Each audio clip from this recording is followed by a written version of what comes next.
Hello there, and welcome to today's episode where we are doing all things motors.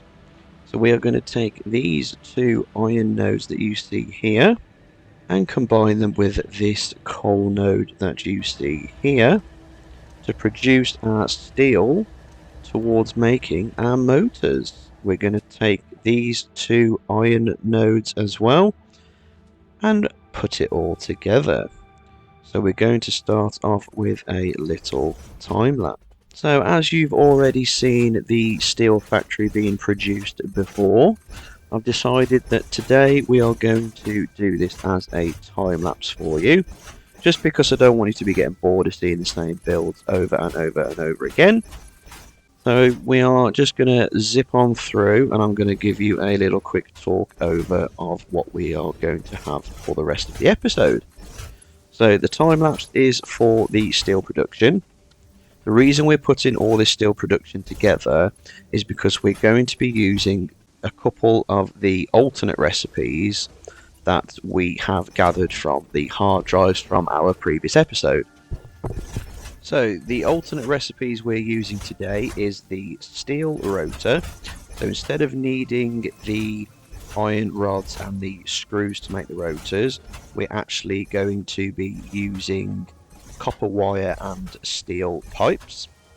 So we need extra steel pipes to be able to produce the stators, which is steel pipes and copper wire, and it's the same recipe for the steel rotors. They're just at different values for the two of them. The reason we're putting the iron into the factory as well is because we're using the alternate recipe for the iron wire. Now the iron wire takes iron ingots and produces copper wire at a ratio of 5 ingots to 9 wire. Now there is a few points I believe where we are going through the time lapse where we do make a few mistakes, but then that's all part of the build process. I'm not taking that out for you because I'd like you to see that I'm still human, I still make mistakes, and nothing's ever perfect first time. So we do a little bit of tarting up, I suppose you can call it, with the walls afterwards as well. So the majority of the time lapse is the smelting and the constructors that we've set up before. And then what we are going to do on the other spaces that we don't do on the time lapse is we're going to set up the constructor line for the copper wire. We're also going to set up the smelting area outside for the copper ingots. And we're also going to set up the assemblers on the top floor to make the stators, the rotors, and the motors. So all in all this build is going to produce us at the very end 5 motors per minute. And for 5 motors per minute we need 10 stators and 10 rotors per minute.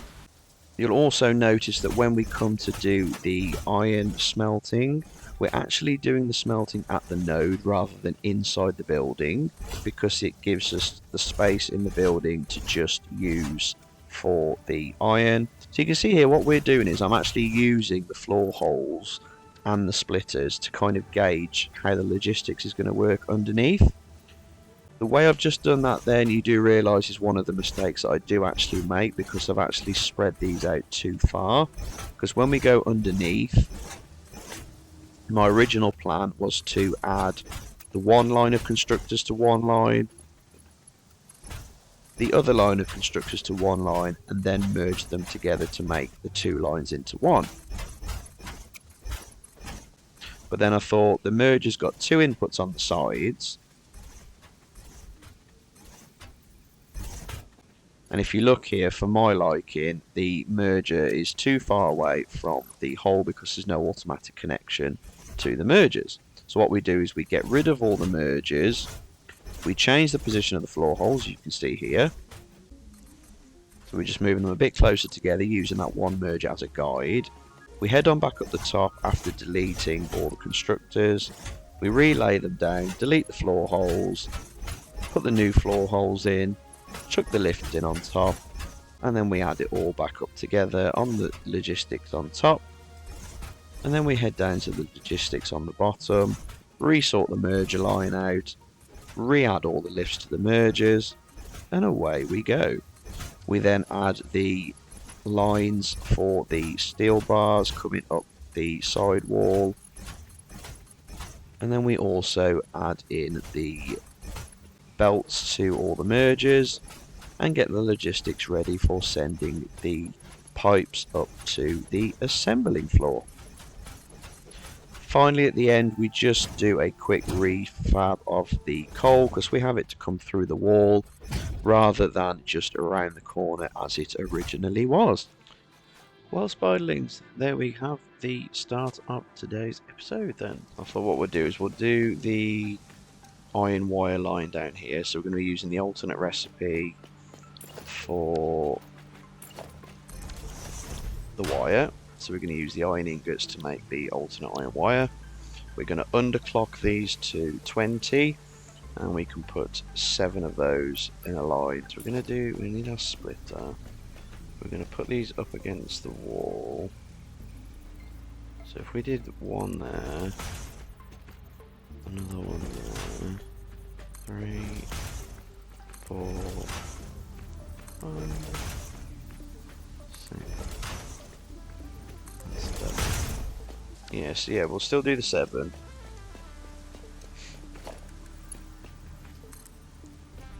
Bring that in there.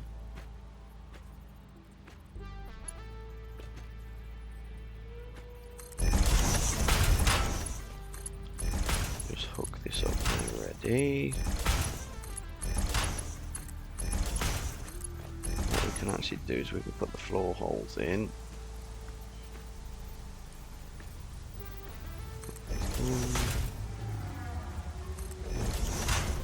So we're just straddling both foundations. That's how I know that's where it needs to go to be in line.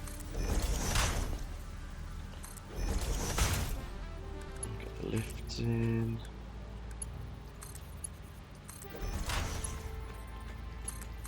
Go spot on.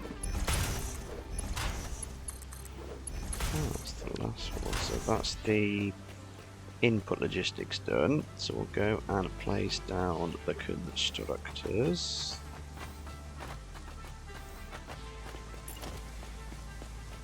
So we've only got enough plates on us for 5. So the rest are obviously outside. So there's 1.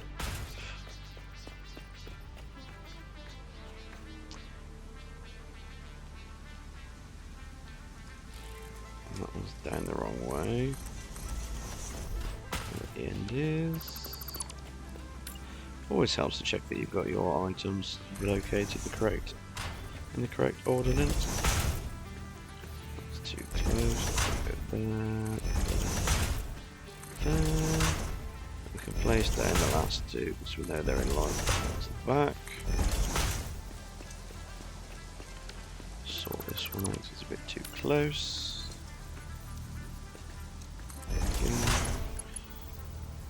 In fact, we shall put these in whilst we're here. There we go. Just changing that to Mark II purely because there is only going to be 120 ingots on that line, so it just makes sense to save the steel beams. Let's put the last 2 down, and then it's all logistics, baby.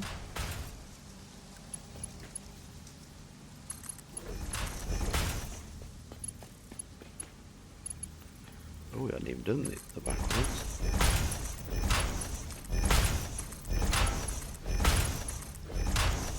There we go. So that is the constructor floor dealt with. So we can go down to the logistics. Get those mergers put in place. So we're going, yeah, we're going in that direction.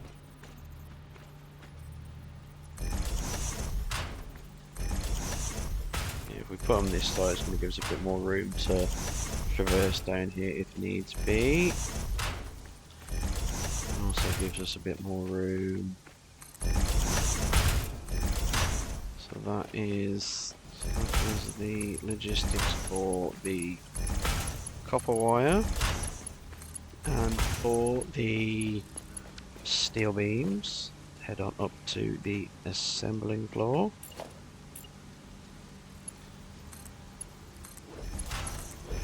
Just place the lifts down here. Okay, we have the smelting floor.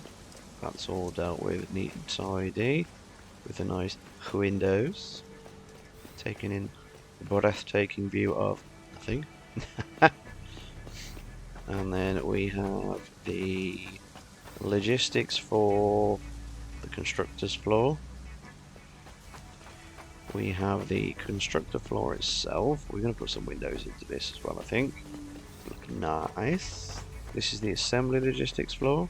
And then on the top floor is where we're going to be assembling everything together.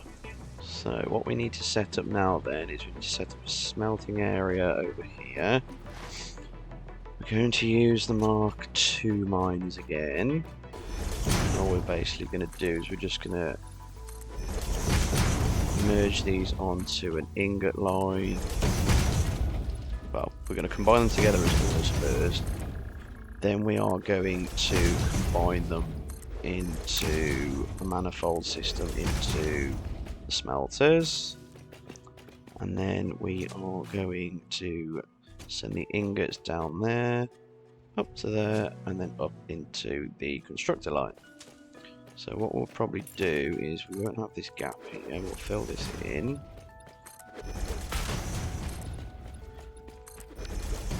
Get rid of the foliage that we can. So copy that again.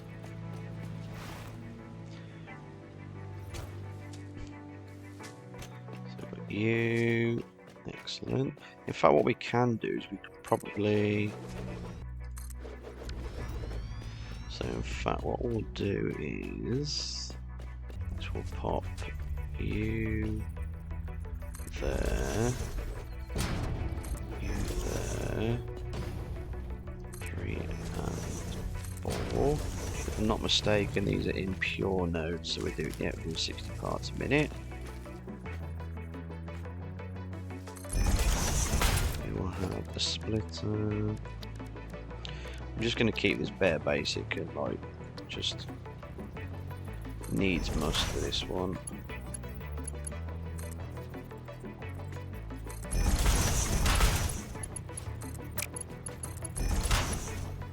So that is that miner taken care of.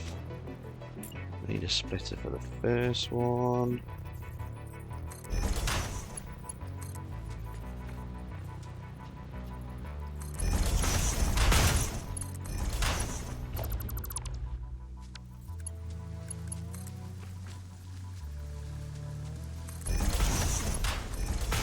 Go.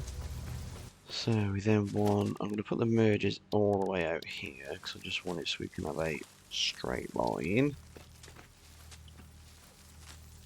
1,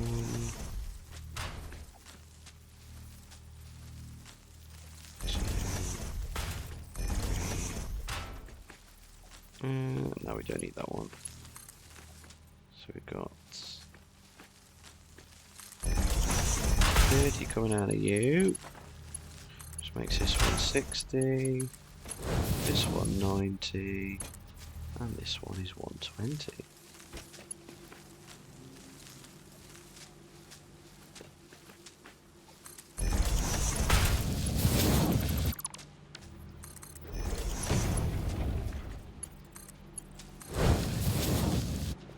So that's that all sorted out. So we've got 30, 60, 90, we've got 120 iron ingots coming. So this one's going to get oversaturated very quickly, which is fine. I just wanted to get the ores there. I'm not really bothered about the actual load balancing for this one. I'd rather have more because the numbers are a bit fiddly with the alternate recipe. See, like we need 12.5, which means we need in total 87.5, I believe. 87.5. Yeah, so I'd rather just have it way over. You know, it's no problem if they back up. Really, it'll just save us a bit of fuel, really, because we are going to be running this off the biofuel to start with. I'm going to wait till we get the oil processing done, which I'm going to aim to look at having a play with in the next episode. Because what this is for is to make the engines that we're going to need to build the refineries. So we've got all of the recipes in there for the iron wire. I'm hoping, no, we haven't done these. So this here needs to be steel pipe. Okie dokie then, so that is the steel pipe recipes in these 12 constructors. The iron wire or copper wire recipe in these 7. Going down onto the constructor logistics floor, heading its way up to the assembler logistics floor. So with the assembler, we are going to be making the following. We need to make we are doing the alternate steel rotor, which is taking 2 beams and 6 wire. We are making the stators, which again is beams and wire, and then these are going to be processed into motors. So the steel rotor gives us 5 per minute, and it requires 10 pipes and 30 wire per minute. And then the stator requires 15 pipes and 40 wire per minute. So that is 70 wire per minute. So we're producing 140. So we can have 2 of these running for each operation. So that's going to give us a grand total of 10 rotors and 10 stators per minute, which gives us enough product to make 5 motors, which is 1. Happy days! So we are going to need 5 assemblers. So we're going to put... So because the outputs are, if I remember correctly, they're coming out here. Yep, there we go. So because those outputs from the constructors are coming out there, I think what we'll do is we'll line up the 4 assemblers here for the rotors and the stators. So try and make it so we've got room to go around the outside. So there's... let's go forward a bit actually, because I want a bit of room to make sure we can spread the logistics out away from the wall. So that's 2, 3, and 4. Plenty of room there. So that's all going to be joined together along here. We can send it this way. We can add it into the back of this one.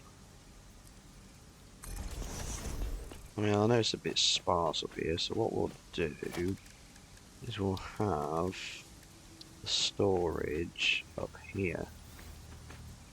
So we'll put the storage bin there, just so we know what's actually in there.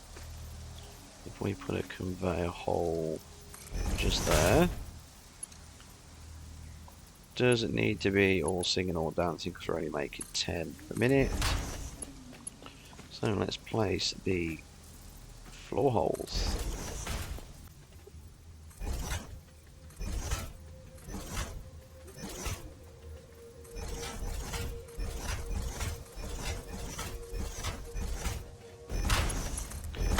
Those into there. They're only producing 5 per minute each. So again, 1 is more than enough to suffice. So let's head on down to the assembly logistics floor. We can see where all our holes are and what we are doing. So we're going to have 1 on this side and 1 on this side.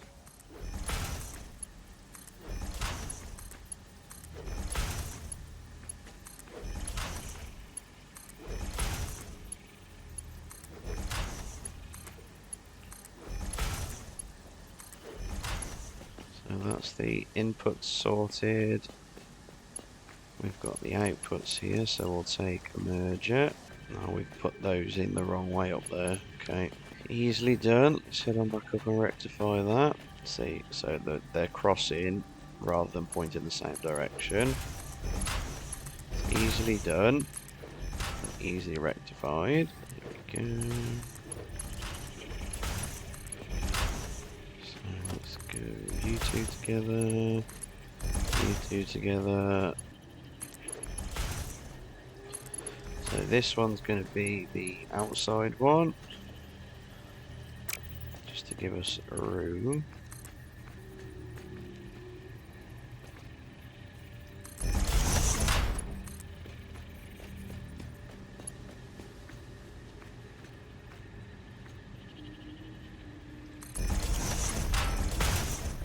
There we go.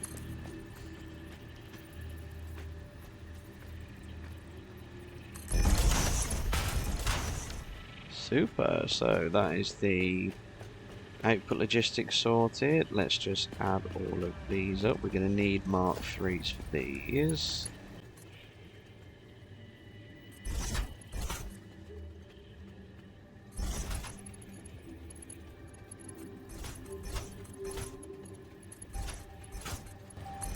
Excellent, so that is the assembly floor logistics dealt with. All we are left with to do is to bring parts down.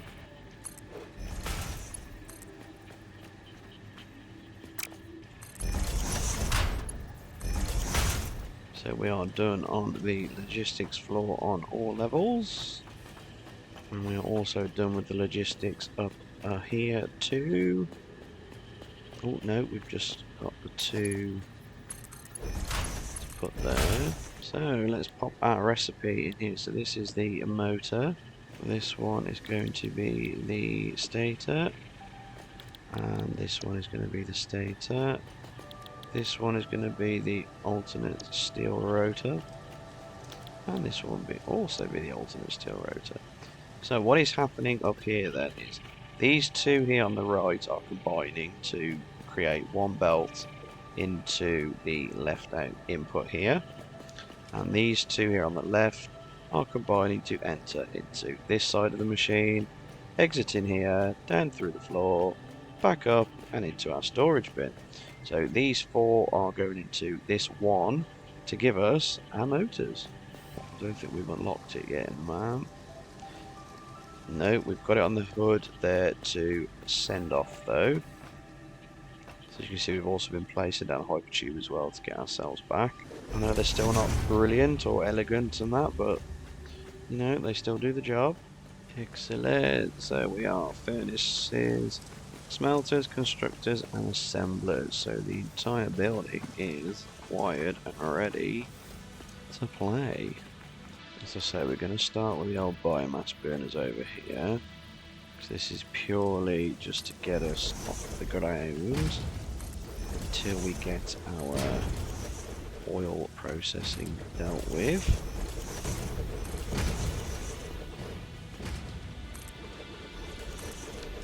I believe that should be that's 270 megawatts there, I think.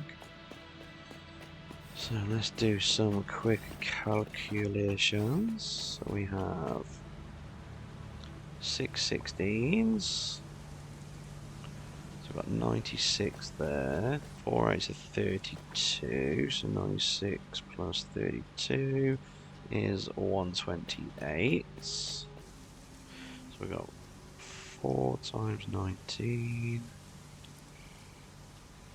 4 times 19. So that's 76. So 76 for the constructors. 75 for those. So 76 plus 75. So we've got 151 on the top two floors. 96 plus 32 plus 76 plus 75 gives us 279. Well, would you look at that? But we also need to add into the equation these 4 Mark II miners. So that's 279, 279 plus 48. Plus we've got the 4 smelters up there as well, so that's another 16. So we need 343. So that is, if I'm not mistaken, 12 biomass burners. If I'm not mistaken, we laid out enough for 12 biomass burners. Okay, so that's the power all linked together. We now need to add the miners and these smelters out here into the mix.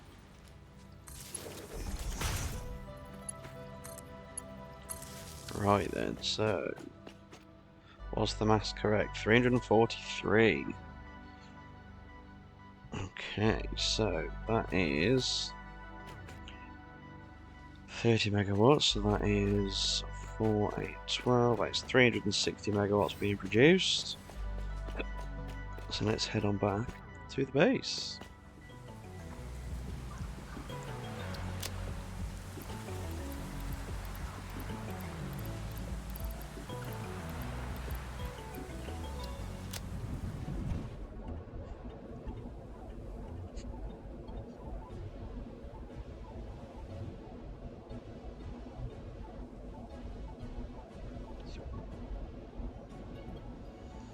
Okay, so we've got a little bit more power consumption because we have actually added that hypertube too, so we can get backwards and forwards with relative ease. So let's fill up all the biomass burners. Yes, I know. Let's go. So we should be getting the coal from the Mark II miner down on there. No, we're not. We haven't added you in. Oh no. Oh, this could be a disaster. That's going to take us over our power threshold. Oh no. Right, we'll take the hypertube off.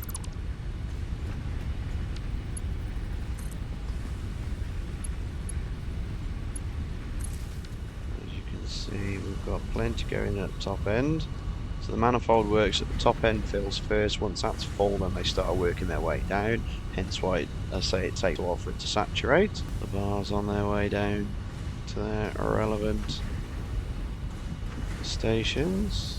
We should have the coal flying in any moment now.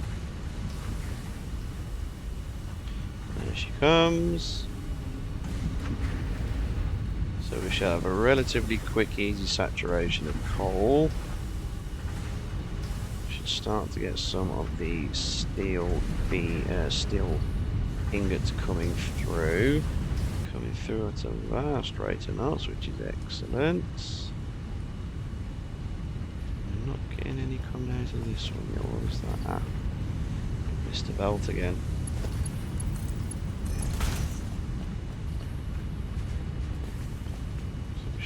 Both lines, there we go.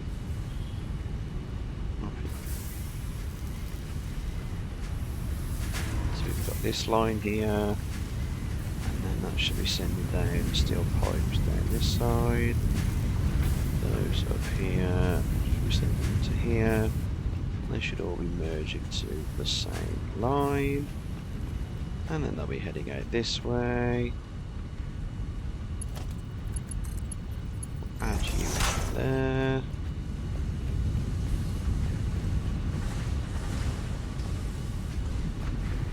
We haven't got any activity going on here just yet. I wonder if that's because we're missing a belt over there somewhere by the look of it. No. Well, that was a schoolboy error. Go. Or we start with the recipes, boys and girls. So these should all come out on half belts. And they should finally join together and merge to make a full belt. Like poetry in motion. We should now have a fully saturated belt, which we do.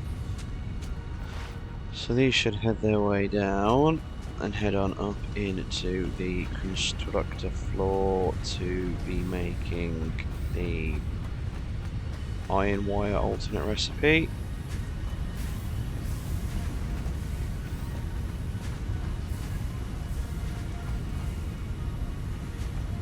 So we could have processed those in the building as well and kept it all under one roof, but sometimes it does pay just to smelt the ores at the actual nodes and then bust the ingots into where you're going. There's the first one. Here they come.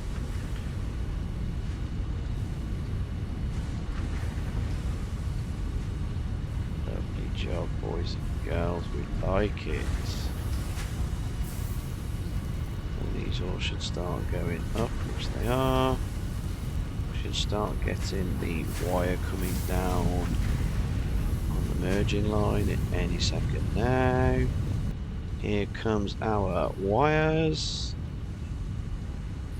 Fantastico. So again, it's going to be a bit bitty and a bit stop-starty to start with. That is purely just because, as I said, you know, for one, to keep repeating myself, just need to wait for everything to fully saturate. Pipes and wires heading upwards to the assemblers. There is our first stator. Hello, young sir. Do we have a rotor to join? Yep, there they come in the distance. To watch our first motor being produced. And there she is. Our very first automated motor. There she is. Our very first Ficsit motor. So here we are, and we have already collected the items, as you can see throughout the episode. We had these collected before we even got going for this because we knew this was going to be the end goal. So we can send you away. Fantastico. Milestone reached. Oil acquisition and refining unlocked. Oil-based products can now be made. The byproducts of oil refinement can be used after further processing, as seen in the refinery.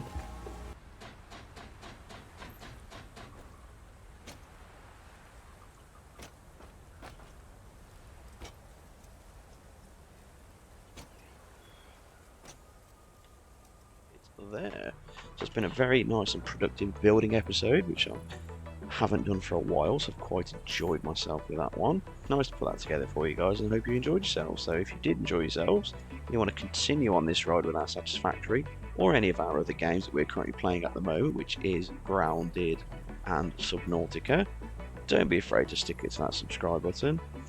If you've liked today's episode, please smash that like button because it always helps out. And again, if there's anything you want to see or anything you've enjoyed in particular, please bang it in the comments. You know, if you're happy with the way the episode was put together, you'd like to see more of that in the future, just drop it in the comments. You know, I'd love to hear from you guys, and I reply back to all of them because they all mean so much to me. So, without further ado, I'm left with one more duty to do, and that is to bid you all a very good day. Catch you in the next one.